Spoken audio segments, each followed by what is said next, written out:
think kids should be studying these days? Still need humans?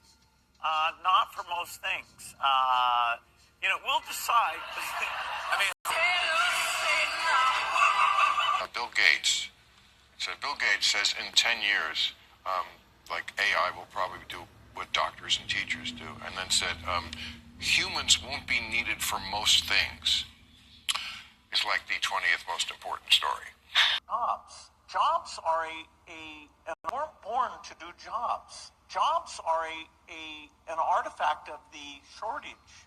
That, oh gosh, somebody better be a farmer. Okay, somebody better, drive those trucks around. That AI feels like, to me, it's a fast forward button. There's no bound means that there is nothing that AI won't be able to do. I've seen a lot of trends recently where people are saying that, look, haha, your job is gone. Stop. Kind of right about that. We weren't born to do jobs. Jobs are an artifact of the shortage. That, oh gosh, somebody better be a farmer. Okay, somebody better, drive those trucks around. All of that is based on, creating the human intelligence to provide a broad range of services. And so as you get away from that being a necessary thing, you get a lot more leisure time. And it'll be people who've grown up in that world of no shortage who will have to think through. I think it's hard for anybody, in my case, spent 70 years in the world of, shortages. It's hard for your brain to, this change. Society, it's hard to reprogram your brain to, this change. Society will be able to have a level of output, food, medical advice that won't require everybody to work like they do today.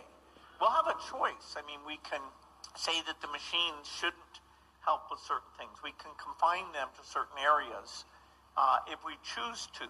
But the reason you think about jobs is because of the shortages. Congressional reporter for Semaphore. Nicholas, let me start with you. So, I mentioned this going to break. Universal basic income. Andrew Yang has been on this program talking about it. It's an idea that many progressives have embraced. And now Elon Musk and some other in the tech community are kind of talking about it too as a hedge against layoffs as related to artificial intelligence. How is that being received on the big Capitol on top of the hill? Well, I talked to several lawmakers who spearhead their own universal basic income bills. The idea is that the government in some way would provide some sort of guaranteed income for folks. Cash instead of welfare, essentially. Cash direct payments. Exactly. $1,000 a month, $2,000 a month, something like that for adults and children. But progressives I talked to were actually really skeptical of these tech billionaires coming out in favor of it. Because the thinking there was, you have to pay for this somehow with taxes. AOC told me, maybe you would have to pay for this with the tax on AI. And, that's probably not something these folks would be down for. And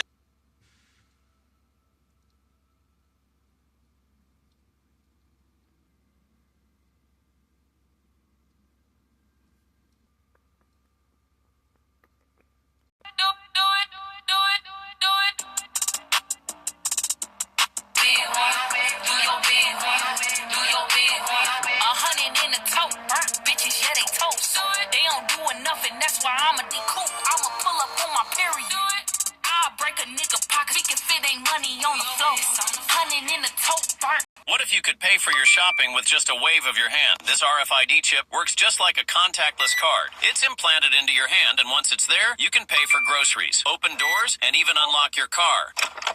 What if you could... Well, guys, I hate to be the bearer of bad news, but Sweden has officially done it. While everyone was distracted, this is what they're slowly trying to implement literally into your country as we speak. And this is why everything is happening by design, so that they can implement this solution. Just stick around and watch. When Elias Brotberger goes to work, he doesn't need ID. And he doesn't need money. In fact, much of what he needs to get through the day is hidden right there, just below the surface, in his hand. Like to touch it? Yeah. Yeah. Oh, weird. Yeah, it's like a grain of rice. Yeah, a grain of rice. Embedded in his hand is a microchip that serves as his keys, his ID, and his wallet. Yeah, it's all on chip, so I use it like to get around the building. Let's buy snacks. Yeah, exactly. Let's buy some snacks. So I can't open it. No. Okay. So what I need to do is I need to first blip my chip, and it will log me in, and from there I get access to the fridge. In Sweden, the microchips are already here. The microchip implants use the same technology that's in contactless credit cards. Which have made cash pretty much obsolete in Sweden. No cash. Process is simple and swift. A pinch of the skin, and in a matter of seconds, the chip is inserted. The transformation is complete. In the future, do you think everyone is going to be chipped? I think it will be voluntary, but I am certainly convinced that millions of people will find it very, very valuable to have a smart device under their skin.